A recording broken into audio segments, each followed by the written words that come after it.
সংক্ষিপ্ত সিলেবাসের আলোকে এসএসসি পরীক্ষায় কমন উপযোগী গণিত সাজেশনের 11 নম্বর ভিডিওতে সবাইকে স্বাগত জানাচ্ছি। এই 11 নম্বর ভিডিওতে আজকে আমরা সমাধান করব ক বিভাগ অধ্যায় 3 বীজগাণিতিক রাশি অর্থাৎ মান নির্ণয় থেকে যে প্রশ্নগুলো এবারের পরীক্ষার জন্য সবচেয়ে বেশি গুরুত্বপূর্ণ। আমরা এই ধরনের 12টি প্রশ্ন নির্বাচন করেছি বিভিন্ন স্কুল কলেজের প্রশ্নগুলোকে যাচাই বাছাই করে, যার মধ্য থেকে 2টি প্রশ্নের সমাধান করা হয়েছে। আজকে আমরা 3 নম্বর প্রশ্নটি সমাধান করছি। এর পূর্বে আমরা সেট ও ফাংশন অধ্যায় থেকে 8টি সৃজনশীল প্রশ্ন সমাধান করেছি। আর এই সবগুলো প্রশ্নের সমাধান পেতে প্রতিটি ভিডিও ডেসক্রিপশনে আমরা এই সাজেশনের প্লেলিস্ট লিঙ্কটি শেয়ার করেছি, যেখান থেকে সকল অঙ্কের সমাধানগুলো একসাথে পাওয়া যাবে। যাই হোক, এখানে এই প্রশ্নের উদ্দীপক হিসেবে আমরা এখানে দেখতে পাচ্ছি যে কোনো ধনাত্মক সংখ্যা x এর বর্গ ও তার গুণাত্মক বিপরীত সংখ্যার বর্গের সমষ্টি 10। এটি হচ্ছে উদ্দীপক। এই উদ্দীপক থেকে আমাদের 3টি প্রশ্নের সমাধান করতে হবে। প্রশ্নটি খুবই গুরুত্বপূর্ণ। দিনাজপুর বোর্ড 2022 সালে এই প্রশ্নটি এসেছিল।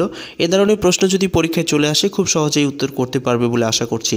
তো যাই হোক, আমরা কথা বলাচ্ছি না, আমরা এখন সরাসরি ক নম্বর প্রশ্নের সমাধান দিয়েই মূলত এটার সমাধান করব। ক নম্বরে দেখতে পাচ্ছি x² + 14x + 48 কে দুইটি বর্গের বিয়োগফল রূপে প্রকাশ করো। চলো শুরু করা যাক। তো আমরা ক নম্বর প্রশ্নটি এখন সমাধান করছি। এখানে ক নম্বরে দেওয়া আছে x² + 14x + 48 কে দুইটি বর্গের বিয়োগফল রূপে প্রকাশ করতে বলছে। কিন্তু এখানে আমরা দেখতে পাচ্ছি প্রথমে একটি কি হয়েছে, উৎপাদক হয়েছে। অর্থাৎ এই উৎপাদকের শেষ সংখ্যাটাকে এমন দুইটা গুণনীয়ক দিয়ে গুণ করতে হবে যেন শেষ সংখ্যাটা হয় এবং যোগ বিয়োগ করে মাঝের সংখ্যাটা আসে। আমরা এখানে দেখতে পাচ্ছি 6 8 48, 8 আর 6 গুণ করলে 48 হয় এবং যোগ করলে 14 হয়। তাই এটা করতে পারি আমরা, অর্থাৎ x² এরপরে প্লাস 6 8 48, তাহলে 8x + 6x এরপরে প্লাস 48, তাহলে 8 আর 6 গুণ করলে 48 হয় এবং যোগ করলে হয় 14, 8 6 14। এখন আমরা এই দুটির মধ্যে থেকে একটি x কমন নিলাম, তাহলে আরও একটি x এখানে থাকছে। এরপরে প্লাসে প্লাসে প্লাস x কমন নিয়েছি, তাই এখানে x বাদ 8 থাকছে। এরপরে প্লাস এখানে আমরা 6 কমন নেব, তাহলে এখানে x এরপরে প্লাস 6 8 48। এই হলো, আমরা এই দুটির মধ্যে থেকে একটি কমন নেব আর বাকি যেটা থাকছে, অর্থাৎ আমরা প্রথমে x + 6টা লিখলাম, এরপরে আছে কত x + 8। এখন এটাকে দুটি বর্গের বিয়োগফল রূপে প্রকাশ করতে হবে। মনে করি x + 6 সমান আমরা a ধরে নিলাম আর x + 8 সমান আমরা b ধরে নিব। x + 8 সমান ধরে নিলাম b। প্রদত্ত রাশিটা কি দাঁড়াচ্ছে, x + 6 × x + 8 সমান কি হচ্ছে, এটা সমান a ধরেছি আর এটা সমান b, তাহলে এখানে হচ্ছে ab। এখন আমরা এখানে ab এর একটি সূত্র পড়েছিলাম, যখনই দুটি বর্গের বিয়োগফল রূপে প্রকাশ করতে বলবে তখনই ab এর অপশন নিয়ে আসতে হবে, তাহলেই আমাদের এই শর্তটি ফিল আপ হয়ে যাবে। তো এখানে আমরা ab এর একটি সূত্র পড়েছি, তোমরা নিশ্চয়ই জানো যে ab এর একটি সূত্র আছে, অর্থাৎ a + b/2 হোল স্কয়ার এরপরে minus a - b/2 whole square.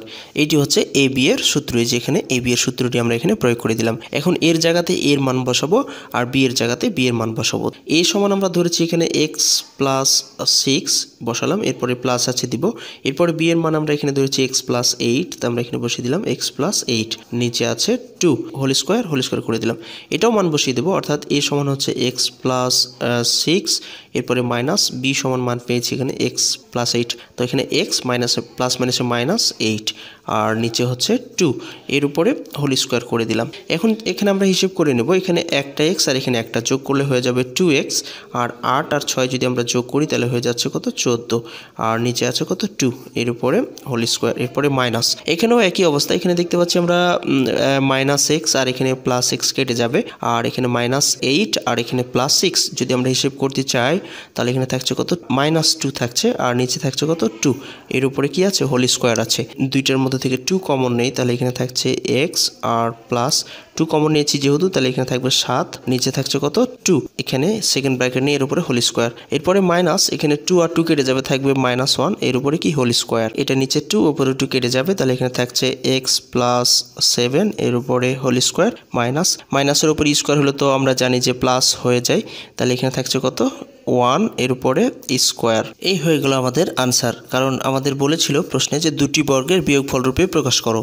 তো এটি হচ্ছে এই সংখ্যাটির উপর একটি বর্গ আবার 1 এর উপরে স্কয়ার, তার মানে দুটির উপরে স্কয়ার আছে মানে বর্গ আর ভিতরে আছে কি মাইনাস অর্থাৎ বিয়োগফল, অর্থাৎ দুটি বর্গের বিয়োগফল রূপে প্রকাশিত হয়ে গেল। এরপরে আমরা চলে যাব খ নম্বর প্রশ্নে। খ নম্বর প্রশ্নে আমরা দেখতে পাচ্ছি প্রমাণ করো যে x⁴ - 1 বা x⁴ = 40√6 40√6 এটা প্রমাণ করতে হবে। আর এখানে উদ্দীপক হিসাবে আমাদের যে কথাটি কথাটি লেখা আছে এই কথাটির উপর ভিত্তি করে আমাদের একটি সমীকরণ আসবে, সেটা থেকেই মূলত এটা প্রমাণ করতে হবে। চলো শুরু করা যাক। উদ্দীপকে আমাদের দেওয়া ছিল যে দেওয়া আছে যে কোনো ধনাত্মক সংখ্যা x এর বর্গ ও তার গুণাত্মক বিপরীত সংখ্যার বর্গের সমষ্টি 10। তো এই কথাটির আলোকে যদি আমরা প্রশ্নটি সাজাতে চাই তাহলে এখানে আমরা যে কোনো সংখ্যা হচ্ছে x, তো আমরা এখানে যে কোনো সংখ্যা নিলাম x, এর কি বলছে এর বর্গ, তাহলে যদি এর বর্গ করি এর উপরে স্কোয়ার ও তার গুণাত্মক বিপরীত সংখ্যা, তো গুণাত্মক বিপরীত সংখ্যা যদি হয় তাহলে 1/x হবে, আর যেহেতু বর্গের সমষ্টি বলছে তাই যোগফল, তাহলে 1/x এর উপরে কি হবে স্কোয়ার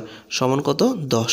এই কথাটির উপরে আমাদের এই অর্থটি আসে, তো আমরা এটা লিখে দিলাম। এরপরে আমরা দেখতে পাচ্ছি যে a square plus b square হয়েছে, তো আমরা তো এইটার সমান দুটি সূত্র জানি a স্কোয়ার প্লাস b স্কোয়ারের, তো আমরা এখানে a স্কোয়ার প্লাস b স্কোয়ারের সূত্র যদি প্রয়োগ করি অর্থাৎ a plus b whole square, এরপরে মাইনাস 2a বলতে x আর b বলতে 1/x, এটা সমান আছে কত 10 দিয়ে দিলাম। এরপরে আমরা এখন এখানে x প্লাস 1/x কে রেখে দিলাম আর স্কোয়ারটাকে এই পাশে পার করে দেবো, 2কেই আমরা এই পাশে পার করে দেবো, এখানে প্লাস মাইনাস উপরের x আর নিচের x কেটে যাবে, আর মাইনাস 2কে যদি আমরা এই পাশে পার করি তাহলে স্কোয়ারকেও পার করছি, তাহলে স্কোয়ার এসে রুট, আগে থেকে ছিল 10 আর মাইনাস 2 এই পাশে এসে হয়ে যাচ্ছে কত প্লাস 2, x প্লাস 1/x কে রাখলাম, আর 10 আর 2 যদি আমরা যোগ করি তাহলে হয়ে যাচ্ছে কত √12।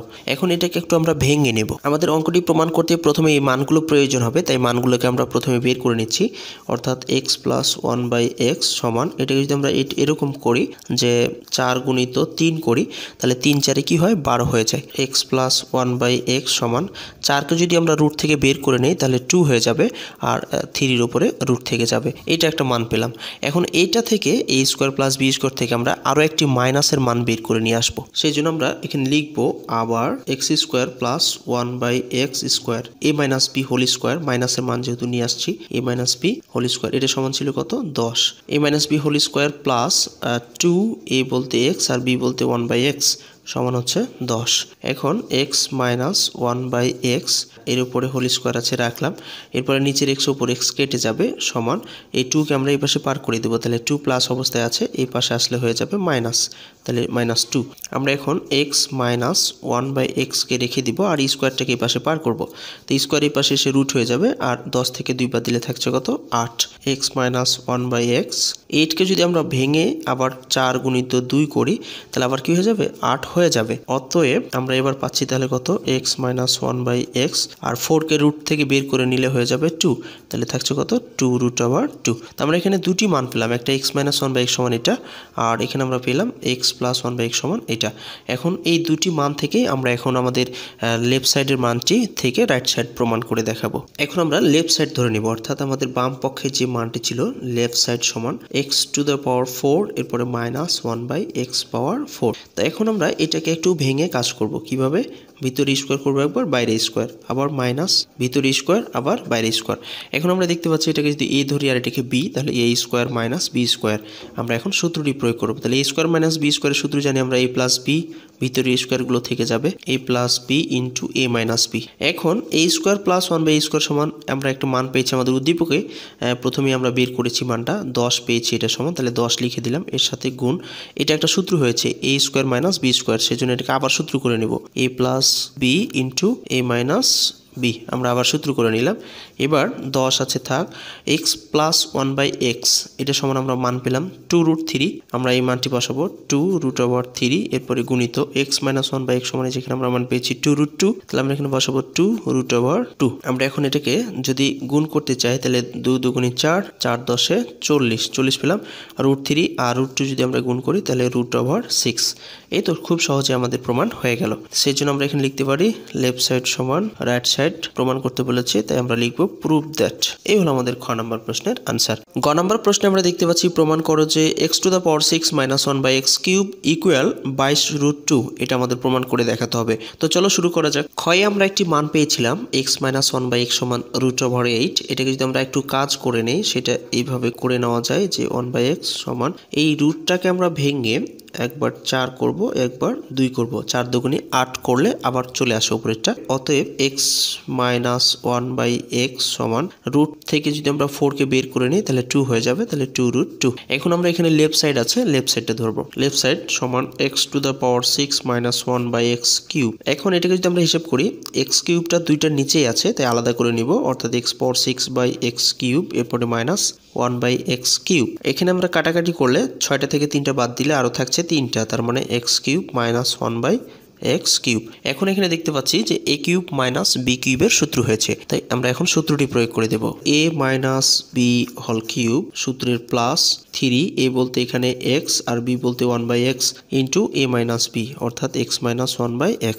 এখন যদি আমরা মান বসাই, তাহলে মান যদি বসাই, এটার মান আমরা পেলাম যেখানে 2√2, তাই এখানে আমরা বসাবো 2√2, এর উপরে কিউব আছে দিলাম, এরপর প্লাস নিচের x উপর x কেটে যাবে, এখানে থাকছে 3, আর x মাইনাস 1/x সমান তো আমরা এখানে মান পেলাম 2√2, তাই গুণ অবস্থায় 2√2। এখন যদি আমরা হিসাব করি তাহলে এখানে এটার উপরে কিউব আছে, তার মানে 3 বার আছে, তাই প্রথমে আমরা 2 বার করে নিব, স্কোয়ার করলাম একবার, আবার 2√2, এরপরে প্লাস 3 দুগুণে 6√2। আমাদের প্রমাণ করতে হবে 22√2। এরপরে আমরা এখন এই স্কোয়ার কিন্তু দুইটার উপরে আছে, তাই 2 এর উপরে স্কোয়ার হলে 2 দুগুণে 4, রুট আর স্কোয়ার কেটে যাবে, থাকবে এখানে 2, আবার এখানে 2, আবার √2, এরপরে প্লাস কত 6√2। এখন এখানে 4 দুগুণে 8, 8 দুগুণে 16, তাহলে আমরা এখানে পাচ্ছি কত 16√2, এরপরে যোগ 6√2। এখন যদি 16 আর 6 আমরা যোগ করি, 16 আর 6 হচ্ছে কত 22√2। এটাই আমাদের প্রমাণ করতে বলেছিল। সো খুব সহজে এটা প্রমাণ হয়ে গেল, তাই আমরা লিখতে পারি প্রুভ দ্যাট। এই ছিল আমাদের এই গ নম্বর প্রশ্নের সমাধান। শেষ পর্যন্ত সাথে থাকার জন্য অসংখ্য ধন্যবাদ জানাচ্ছি। যদি ফেসবুক থেকে দেখো তাহলে অবশ্যই ফলো করবে, আর ইউটিউব থেকে দেখে থাকলে অবশ্যই ভিডিওতে একটি লাইক দিয়ে কমেন্ট বক্সে তোমাদের মতামতগুলো লিখে জানাবে, আর চ্যানেলটি সাবস্ক্রাইব করে না থাকলে সাবস্ক্রাইব করে পাশে থাকা বেল আইকনটি বাজিয়ে দিয়ে ভিডিওটি সবার মাঝে শেয়ার করবে। এই প্রত্যাশায় আপাতত আজকে এখানেই বিদায় চাইছি। দিনটি সবার ভালো কাটুক। আল্লাহ হাফেজ।